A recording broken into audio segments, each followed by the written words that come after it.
Nesigazdinam uniformos, nebijokite, tikrai žinau, kad į kariuomenę dabar nepaimsime jūsų. Žinau, kad yra parduoti 6000 bilietų, tai yra iš tikrųjų 2 brigados. Tai žinau, kad būtent tie, ko mums dabar kaip tik ir reikia. Bet tai bus vėliau. Žinau, kad esu pėstininkų karininkas ir kogi tai skiriasi pėstininkai nuo kitų ginklų rūšių. Pavyzdžiui, būna jūrų pajėgų karininkai, tokie būna gražiai apsirengę paprastai. Ne, taip atrodo, iš toli gali pasižiūrėti baltos uniformos, ar ne, taip įspūdingai atrodo. Būna oro pajėgų karininkai, paprastai tai būna įsilavinę, tokie protingi labai. Tai būna pėstininkų karininkai, nes mūsų yra daug, žinokite. Ir mūsų daug reikia, nenorint apginti šalį. Taigi, kai esi jaunas žmogus, visat pagalvoji, kokiągi profesiją rinksies. Ne, tai gali pasirinkti, tarkime, galbūt poeto profesiją, nepaimti plunksną, galbūt gali būti dailininku, paimti teptuką, ar negali galbūt būti medikų, pasimti skalperį, ne. Bet aš kažkada tai nuėjau kariuomenę, nes norėjau iš tikrųjų kitokio darbo įrankio savo. Aš pasiėmiau va šitą daiktą, kuris vadinasi ginklas. Nes iš tikrųjų yra smagu, kai esi jaunas žmogus ir tau patiki ginklą. Aš kai nuėjau kariuomenę kažkada, tai dar būdamas 16 metų, 92 metais, nes dar buvo vis tiek grėsmė, labai didelė grėsmė, panašiai kaip dabar, ar ne, tokie, ar ne, tai man davė ginklą. Ar ne, tai buvo labai iš tikrųjų smagu ir mumis tikėjo. Ar ne, tai laikui bėgant, tu, žodžiu, dalyvauji pratybose įvairiose, kokiose tik tai įmanoma. Ne, pradžioje buvo labai sunku, kai kūrėmės kariuomenę, ne, tai neturėjom to, ne, visko reikėjo prasimanyti, nusipirkti uniformą, kažkur tai gauti kažkokį geresnį daiktą, ne, tai, bet iš tiesų tos visos pratybos, kai grįžti, kai tau viskas skauda, ne, neskauda tik tai galbūt kokios dešinės pažasties, ne, yra labai smagu, iš tikrųjų žinokite, tai yra labai gerai, ne. Toliau tarnauji, ar ne, man teko mokytis karo akademijoje 4 metus, ar ne, čia ir nuotraukose matote, ne, diplomų įteikimas, ar ne, ir ko mes susiminėjome, nes sportavome, mokėmės labai daug, ar ne. Toliau baigi karo akademiją, paskiriai dalinį, ar ne, ten prasideda dar didesnis gražumas. Ar ne, vėlgi ten gauni pavaldinių, gauni 30 pavaldinių, būrio vadas būni, gauni po to 100, kai būni kopos vadas, po to gauni kokius 300-700, ne, kai esi bataliono vadas. Ne, tai labai yra smagu, labai, iš tikrųjų, daug reikalauja fizinių jėgų, visko reikalauja. Ir po to ateina viena diena, kada gauni kitą paskyrimą, ne, ir tas ginklas, o tu pasiridi tą ginklą ir pasiemi kitą ginklą. Va koksai ginklas, ar ne? Šitas va tampa ginklu. Nes kažkas tai turi rašyti sakymus, ar ne, ir va su šituo ginklu, kuris vadinasi kompiuteris, gali padaryti žymiai daugiau ir blogiau. Gali diskredituoti žmonės, gali perimti informaciją, gali išpumpuoti pinigus, ar ne, gali užblokuoti sąskaitas, ar ne. Čia yra baisu, ką su šituo dalyku šiais laikais gali padaryti. Ir tai reikia turėti omeny. Kasgi paprastai iš tikrųjų, jeigu kažkas nutinka, eina ginti tėvynės, ne, tai atrodo tokie pavyzdžiai, ne, ir 18-20 metai praėjusio amžiaus, ne, kad įstoja kariai, savanoriai, gimnazistai, studentai, inteligentai, tiems yra iš tikrųjų yra svarbu tėvynė, ne, tai reikia suprasti, kad negali čia šiuo metu, tarkime, kai gyveni šalia ugnikalnio, būti visada atsipalaidavęs, nes ugnikalnis viskas nuo karto pasispjaudo akmenimis, ne? Reikia suprasti, kad situacija nebus geresnė, ne? Greičiausiai. Tai reikia nulenkti galvą, nesakau, ir partizanams, ne, ir 91 metais aukščiausios tarybos gynėjams, ne? Nes tai buvo paprasti žmonės, ne? Pakvietė ir jie atėjo, tai yra labai svarbu. Iš tikrųjų, kągi tu gali pasiekti su kariuomenė, arba kaip ginsime tėvynę, tai yra priemonės, ar ne, tai iš tikrųjų gali būti simetrinė kova, ar ne, tai yra graži vadovėlinė kova. Tačiau dabar niekas tokias nekovoja, ne, dabar visi kovoja asimetrinė kova, ar ne, tai yra šlykščia kova, ar ne. Visi iki vieno, ar ne. Tai jau toks dabar tapo pasaulis, ar ne, tai yra nenuspėjama, apskritai nežinai, kas bus rytoj. Ir tai yra baisu, iš tikrųjų yra baisu.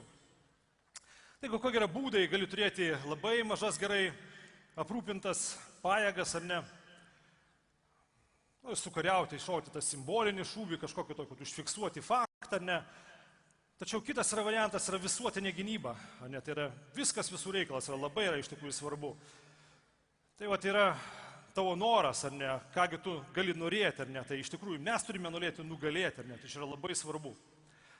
Saugumas yra ilgalaikė investicija, ne, tai ir dabar pradėjo, tarkim, kilti krašto apsaugos biudžetas, ar ne, norime greitai kažko apčiuopiamo, neįmanoma kažką tai greitai padaryti, ar ne, nes yra įsigymo procedūros, ar ne, tai yra laikas, ar ne, tai yra resursai, gaunant tos resursus reikia įsisavinti, ar ne, reikia užverbuoti personalą, pastatyti kareivinės, nupirkti techniką. Ir visą tai užtrunka, ar ne, užtrunka 5, 7, 10 metų. Mūsų įspėjo amerikonai prieš daugybę metų į Europą atvažiuodami, sako, kur jūs europiečiai einate, jūs pasižiūrėkite, kur jūs gyvenate, kokia pas jūs yra situacija, ar ne. Na, bet aišku, tai niekasgi neklauso. Tuo metu buvo tokia tendencija Europoje, kad mažiname biudžetus, ar ne, nes tos grėsmės nėra, o tai staigiai, 2014 metai Ukraina, visi sudrebėjo, nes dabar nežino, kas kitas, ar ne, nes vis tiek kitas bus, ar ne. Taigi, kaip atrodo valstybės gynybos modelis, ar ne, tai yra dažniausiai kariuomenė, ne, tai yra kariuomenės yra tiek, kiek galime mes išlaikyti, tai yra, kiek yra skiriama pinigų, ar ne. Toliau yra organizuotas rezervas, ar ne, tai yra tie, kurie atitarnavę, eina į rezervą ir reikalui esant bus pašaukti. Yra individualus rezervas, yra tie žmonės, kurie yra nepašaukti, bet galbūt reikalui esant vis tiek ras savyje jėgų, kažkokio patriotizmo, ar ne, ateis, aišku. Bet tai yra blogai, ar ne, nes jeigu iš tikrųjų tu neini dabar ruoštis, ar ne, tai yra pavojinga, iš tikrųjų, nes tuo metu jau, kai kažkas bus per vėlų. Mes iš tikrųjų visada galvojame apie teritorinę gynybą, ar ne, tai yra daug medžių Lietuvoje ir už kiekvieno medžio turi būti karys, ar ne. Tačiau mes tiek neturime, ar ne.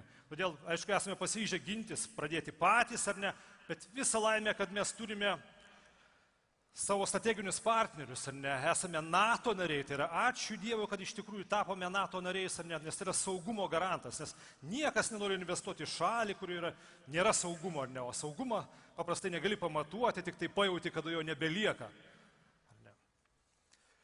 Taigi galima visuomenės reakcija, tai mes vis atgalvojame, kad vieni liks, aišku, taps savanoriais, ar ne, ir prisijungs prie kovotojų, ne, kiti liks ir padės kovotojams, ar ne, kiti pasyviai slėpsis paprasčiausia, nes jiems, reikės pralaukti tam tikrą momentą, kiti bėgs, kur akis mato, ir žinoma, kiti išduos tėvynę kažkaip tai vienokio ir kitokiu būdu kolaboruos, ar ne. Taigi, iš tikrųjų, jeigu nori kovoti, ar ne, tai yra tokia strategija mūsų, net yra vienas kaunas, 10 turi remti, ar ne. Ir Ukrainoje dabar lygiai tas pats vyksta, ar ne. Tai yra kariuomenė yra remiama visuomenės, ar ne. Tai yra labai svarbu, ar net Juozas Lukša Daumantas, ar nesakė, kad yra bėda ne priešas, o tame, kad neturi draugų. Čia draugų yra ta plačiaja prasme, net ir turi draugai būti šalis kažkokios, tai kurios ateis tau į pagalbą. Tai sakau, ačiū Dievui, kad esame ES ir NATO nariai, ar ne. Tai kaip galima padėti kovotojams, ar ne, tai gali užtaisinėti šovinius. Tai yra labai paprastas, elementariausias dalykas, ar ne, užtaisinėjai atnešė, nes vienu metu negali ir šaudyti, ar ne, ir tuo pačiu viską užtaisinėti, ar ne. Renginėti atsargų, slėptuvės įvairiausias, ar ne, ir jie saugoti, svarbiausia, kad kažkur tai kažkas nedingtų, nes jeigu padėsi, nesaugosi, tai po to nieko ir nerasi, ar ne. Gaminti maistą gali ir atnešti kovotojams, ar ne, o tai jeigu jau nieko negali, ar ne, tai sakau, išvirk barščius, ar ne, iškepk dar bulvės iškepk, ar ne, arbatos išvirk, ar ne. Jeigu ir to negali, ar ne, tai bent per petį patapšnok, ar ne, tai, vis tiek bus kažkoks moralinis pakilėjimas, ar ne, žmonės geriau pradės veikti, ar ne. Reikės daug medicinos personalo, ar ne, tai ypatingai, nes ne tik tai kariai būna sužeisti, tarkime, karo metu, nes ypatingai civiliai, nes karys turi šalmą, ar ne, turi neperšaunamą liemenę, daugiausiai nuostolių yra tarp civilių, ar ne, tai griūna sienos, ar ne, įvairiosios atplaišos, skeveldros laksta, ar ne, tai to labai reikės, ar ne, tai yra slėpti kovotojus ir juos slaugyti, tai yra ilgai slaugyti, nes po sužeidimo žmogus atsigaudinėja, ne, 3-6 mėnesius, metus, galbūt dar ilgiau, ar ne. Rinkti informaciją apie priešą, ar ne, perduoti mums kovotojams, ar ne, prižiūrėti kovotojų uniformas, ar ne, nes pats miške, taigi ir ten kažkur tai sėdėdamas neprisižiūrėsi, neįsiskalbs ir panašiai. Būti pasiuntiniais, ar ne, aš vadovau tau lapelį, pasakiau, nunešk tenais ir taip toliau. Tai yra, kiekvienas gali kažkur tai rasti save, ar ne, atpažinti kolaborantus gali, ar ne, juos kažkam tai priduoti, ar ne. Nes priešingą atveju bus labai sunku kovoti, jeigu tau kažkas tai kvėpuoja į nugarą, ne, ir tave su peiliu nori nudurti nugarą, tai yra žiauru. Ar ne? Ir tai Ukrainos yra pavyzdys, žinokite, 14 metais, kaip jūs galvojate, iš kur tie batalionai susiformavo, kaip ukrainiečiai atrėmė Rusijos grėsmę, ar ne? Tai susiformavo iš futbolo sirgalių, ar ne, iš studentų, inteligentų, ar ne, docentai, įsivaizduokite, docentai, mokyklų dėstytojai, net yra būtent tie žmonės, kuriems rūpėjo tėvynė, aišku, labai nesmagu, kad žūna tautos elitas, nes kažkas tai turi ir toliau likti po jų. Tai vat, tokie žmonės eina, ne, ir tai, manau, ir būtų be abejonės panaši situacija ir pas mus. Mums yra svarbi karių gyvenimo kokybė, ne, tai reikia suprasti, kad kariuomenė ir tas šaukimas dabar, kur yra grąžintas, tai yra, ir tam, kad aišku, užpildyti rezervą, bet reikia kariuomenė suprasti, jog tai yra mokyklos sudedamoji dalis, nes mokykla prasideda nuo šeimos, toliau yra darželyje tęsiasi, toliau yra mokykloje, tai yra progimnazijoje, gimnazijoje, ne, universitete, bažnyčioje, ne. Tai yra kariuomenė, tai yra mokyklos sudedamoji dalis, kur tu išmoksti, ne, tam tikrų įgūdžių, tu tampi sąmoningesnis, ar ne, tarkime, tu išmoksti elementarius dalykus, ar ne, išgyventi, ar ne, pasikloti lovą, ar ne, nes mes nešaukiame, žinokite, į kariuomenę jūs kartu su mamom, ar ne, šaukiam vieną, aišku, būtų labai gerai, kad būtų mama, žinai, ir valgyt padarytų, ir sukapotų malkas, ar ne, į krosnelę kažkokią, tai, bet dėja taip nėra, ar ne, bet žmogus turi būti savarankiškas, ar ne, tai mes išmokome iš tikrųjų rimtų dalykų, kurie po to gyvenime tikrai praverčia. Žinokite, svarbiausia dabar yra nestandartinis ir kritinis mąstymas, nes jeigu jūs žiūrite dabar kažkur tai internete kažką, tai randate ar ne, tai supraskite, jog rasite tos informacijos labai daug, visokios įvairios, ar ne. Ją reikia atsirinkti, ar ne. Yra geros informacijos, yra šiukšlinės informacijos. Jūs norima užkrauti tą visą informaciją, ar ne. Skleidžiamas yra dezinformacijos, ar ne. Tai reikia būti labai atsakingam, ar ne. Tai jeigu yra kažkur tai vienoje vietoje parašyta, raskite kitą šaltinį, raskite trečią šaltinį, pasiskaitykite ne tik tai lietuvišką spaudą, ne tik tai lietuviškus portalus, pasižiūrėkite vedančiuosius, ar ne, amerikonų portalus, britų portalus, ar ne. Nes vyksta klaidinimai, ar ne, informacija yra klastojama ir tai yra labai svarbu. Toliau, jeigu iš tikrųjų sugalvojate tapti kariais, ne, tai yra daugybė būdų, ne, tai yra vienas iš būdų, tai yra įstoti į karo akademiją ir tapti Lietuvos karininku, ar ne, tai yra prasimokyti 4 metus, ar ne, tapti karininku, būsi būrio vadas, ar ne, gausi paskirimą į vieną ar kitą dalinį, dabar karininkų kaip tik trūksta, ar ne, tai yra garantuota praktiškai darbo vieta. Ir tapti generolu. Nu, tai kuris karininkas gi čia nenori tapti generolu? Aš tai manau, kad kiekvienas nori tapti generolu, ne, tai čia labai yra normalu. Jeigu iš tikrųjų nenori stoti į karo akademiją, nes manai, kad tai ne ta specialybė iš tikrųjų, kurią norėčiau studijuoti, nes ten yra politologija, personalo vadyba, ne, bet nori studijuoti istoriją, nori studijuoti geografiją, ar ne, nori studijuoti mediciną, studijuok, ar ne, bet paraleliai Vilniuje, Kaune ir Klaipėdoje dar gali prisijungti prie jaunesniųjų karininkų vadų mokymų, ar net yra savaitgaliais ateiti, pasimokinti vasarą, praleisti smagiai poligonę, ne, tenais labai yra gerai, tenais uodai kanda, ne, ten yra labai gerai, ten purvai tokie, ten grįžti visas apsibrosnės, va pats tas, ko iš tikrųjų jaunam žmogui reikia, ne. Ir lygiai taip pat, ar ne, gali kandidatuoti į profesinę tarnybą ir būsi lygiai toks pats karininkas, kaip ir tas, kuris baigęs karo akademiją. Profesinė karo tarnyba, atėjai, pabuvai šauktinių, ar ne, ten pratarnavai 9 mėnesius, užsikabinai. Kariuomenė, žinokite, kaip ir meno žmonės, va, su meno žmonėm irgi teko labai bendrauti, jie, žinokit, įtraukė kariuomenę ir po to pagrobė. Atrodo, nu, pirmadienį išeisiu, viskas jau nusiboda, per čia, trenksiu, taip koją uždarysiu duris ar ne, ateina pirmadienis, negali. Negali palikti tos kompanijos, su kurie buvai, ne tos hebrytės, su kurie taip tokių smagių akimirkų turėjai, nes iš tikrųjų gyvenimas yra jausmai, ir net jeigu tu tokį rimtą jausmą jauti, kad tu tobulėjai, gerėjai, ir tu randi panašius į save, labai, žinokite, įtraukia, ne? Tai yra labai labai gerai, ne? Tai yra sutartį pasirašai 2-5 metam, nu nepatinka, paton, eik kažkur tai kitur savęs ieškoti, čia reikia kaip Vaižgantas sakė, žmogui ieškoti perliukų, neradai vienoje vietoje savęs, eik kitur, kažkur tai rasi. Nuolatinė privalomoji pradinė karo tarnyba, ar ne? Tai yra, kuri dabar grąžinta, nauja forma, ar ne, tai yra 9 mėnesiai, nebe metai, ne, yra pradžiai bazinis kario kursas, apsimokai pradmenų, po to praeini skyriaus rengimą, po to eini būrio rengimą, ne, ir po to galiausiai esi jau paruoštas kris, tampi rezervistų, ne, tai arba rezervistų, arba ateini į profesinę tarnybą yra.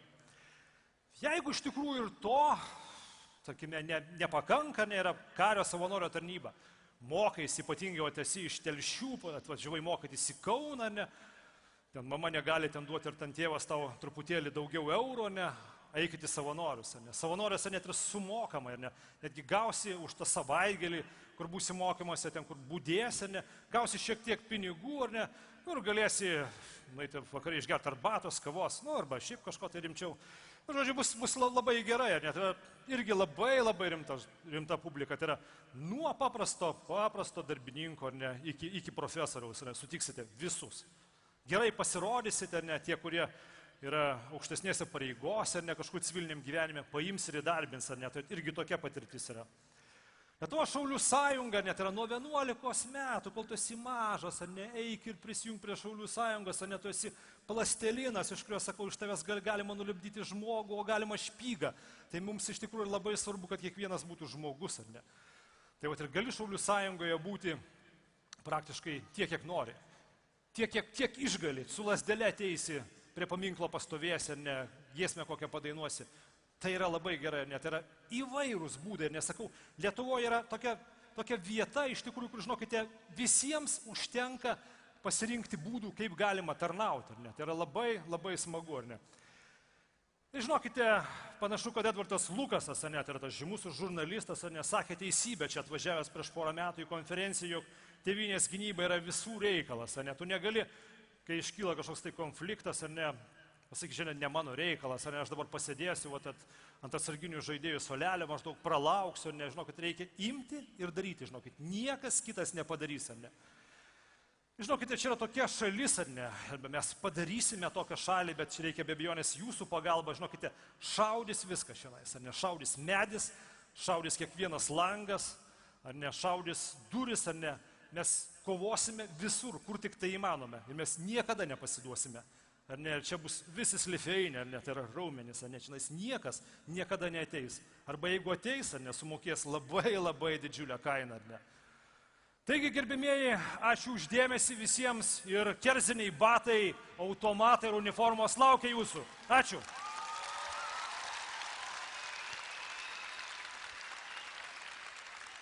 Aš net nebejoju, Lina, kad žmonės imploja ne veltui, šiandieną jaunimas žino, kad kerzai yra madingas dalykas, ar ne? Yeah. Bet klausantis, iš tikrųjų mums iškilo ne vienas klausimas ir aš šiaip stebint žinias, ar ne? Lietuva skiria daug dėmesio gynybai. Jeigu Lietuva pultų potencialus priešas, iš tikrųjų būtų didžiulė grėsmė, kiek sekundžių Lietuva galėtų apsiginti nuo jo? Tai čia ne apie sekundės, aišku, šnekame. Iš tikrųjų, mūsų yra užduotis kuo ilgiau, be abejo, nes pasiruošti šiuo metu kuo geriau ir gintis kuo ilgiau. Bet kaip jūs galvojate, jūsų nuomonė, kiek laiko mes galėtume ištempti? Nu, realiai, iš tikrųjų, jeigu visi stotų, ar ne, galėtume ilgai, ar ne, jeigu pokaryje sugebėjo žmonės 9 metus taip aktyviai priešintis, ar ne, tai jeigu dabar prisijungtų tiek, kiek bent jau dabar čia sėdi, tai manau, kad pakartotumėm lygiai tą patį. Tikrai? Neabejoju. Labai gerai. Dar kartą, jūsų karščiausi plojimai Linui. Nuostabus pranešimas, tikrai įdomu. Ačiū, kad kvietėt.